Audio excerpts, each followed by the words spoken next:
I want to talk about trust and love and passion in surrounding a brand like that vet example, like hit the nail on the head.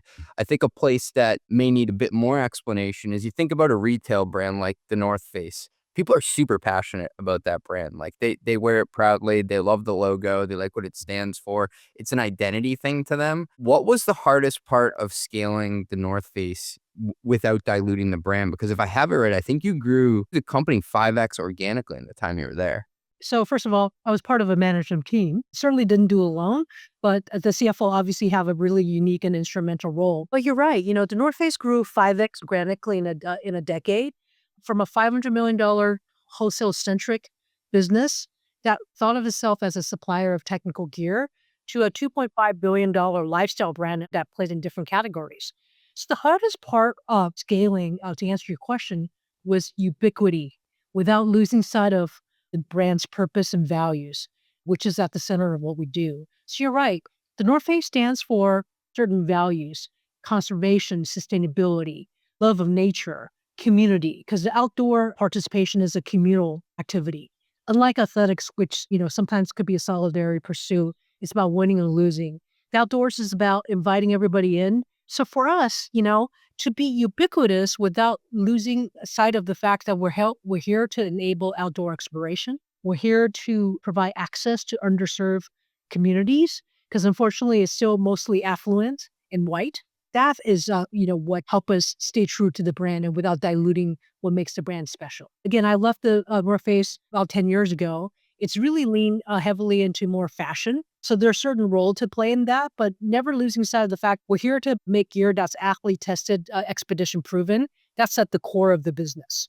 And that's what made people, I think, loyal to the business. Angela, can you elaborate on that shift from being a technical brand for people actually climbing the mountains day to day? They use this stuff to survive out in the wilderness to a lifestyle brand. I just think that's so fascinating that you were able to broaden kind of the total addressable market. A transformational moment or inflection point, I would say, happened in 2009. So 5 years into my tenure as a CFO, part of a very long-serving management team, we said, you know what, this brand needs to think bigger, right? We are not a supplier. Yes, we certainly are, but that's not why we're here. We're here to enable exploration. And that just opened up the brand aperture so much broader and allow us to play in different areas. We're just not here to make tents and bags, for the Everest expedition, for that elite mountaineer. I'm here to bring the outdoors to everyone. So to make outdoors accessible. So we started making gear that would outfit you in the harshest New York winters. Yeah, that's cool too. We shouldn't just make sizes for a certain course. So there was a huge debate on, expanding sizes so that everybody of all shapes and sizes could wear North Face and go outdoors. Oh, how fascinating. Yeah, I mean, there were like huge debates about, oh, do we do plus sizes? We should welcome women to the outdoors. So we started making more women's gear that's tailored to the women. There are women-specific needs for gear and outerwear. We invested heavily in trail running, but then trail running needs to protect you from the elements. So those are all things that we thought about. It's like, where do we have the right to play? And we said, yes, we can. We have a right to play, and let's make gear for people. So yes, the logo wear you talk about, people are proud of that badge. I have to say, really high margin t-shirts, right? It's a fashion business. Don't lose sight of why why you exist. I talked to a lot of tech CFOs about going multi-product and deciding, hey, do we have the right to compete in this area and win? And I think it's very similar within, even more so within a retail company. If you look at like a Lululemon that started out as, you could call it semi-technical gear, but for the yoga people, right? And then it expands into running and working out, and then it becomes a lifestyle brand. You have to wonder, does this alienate our core audience that we began with, or does it expand it in an organic way that people will be okay with?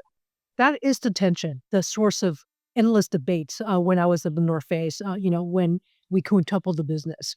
Because we were all very fearful that we would lose sight of what made us special and what made us core.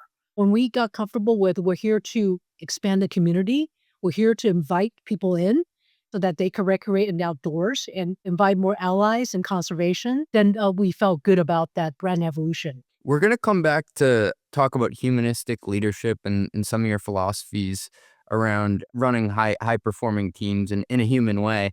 But I do want to pause to talk for a couple minutes about the economics of retail and consumer brands because it seems like a good transition point. I've heard you use the phrase quality of revenue before.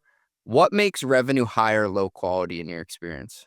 First and foremost, is that revenue profitable? Very basic. You could get more revenue, but if it's has really no margins, it really does the business no good long term. So the quality revenue is high margin revenue, number one. Another angle is, am I diversifying my revenue base? So every brand has a hero product or multiple hero products. But have you become so reliant on that hero product? Like Nike Air Force One, it became so ubiquitous that they diluted the specialness of Air Force One. As Nike reset, right, they really cut down on the distribution of Air Force One.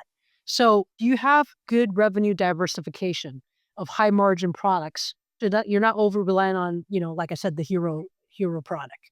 What was your hero product at the North Face? The Nolly jacket, I've had a couple of those. the Nupsy puffy jacket, that geometric dome that you see on top of Everest for Everest expeditions. All these products stand for top quality, right?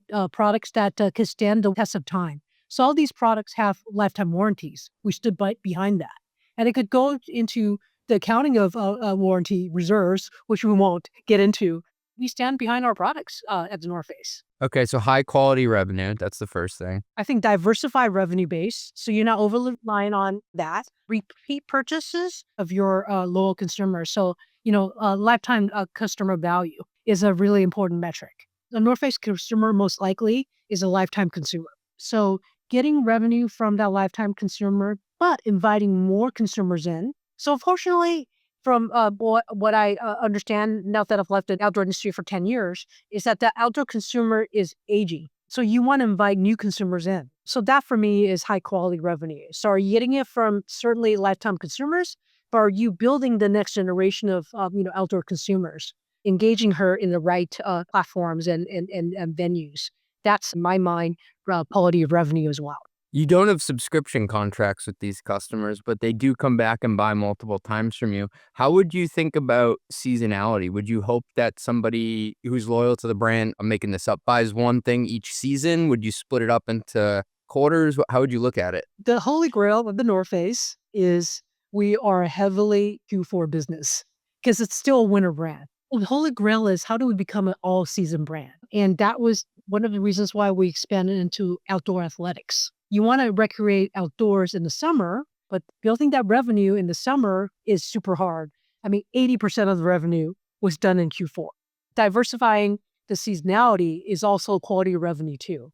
I do not want to be sweating bullets on December 31st on whether or not we made our year. We were speaking to Mateo Bryant, and he's the CFO of Minted. They do the greeting cards. So you get Christmas cards, holiday cards, anniversary cards, and it says Minted on it.